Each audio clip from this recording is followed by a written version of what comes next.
ir atsisuktum atgal, pamatytum, ką palikai už savęs.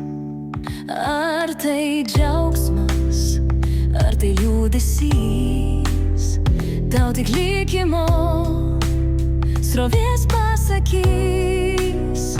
Atsisuk, pažiūrėk, nebijok pažvelgti, kas jau padaryta ir nebus ištaisyta.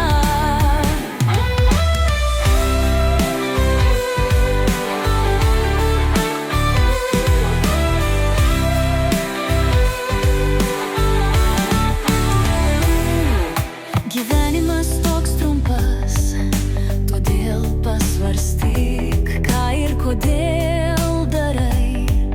Juk dėl savęs atsisukai, o jei vis dar neišdrįsai, paklaus savęs, kokių dublėtų kelių ėjau, ar daug aš jame mačiau. Atsisuk, pažiūrėk, nebijok pažvelgti, kas jau padaryta ir nebus ištaisyta.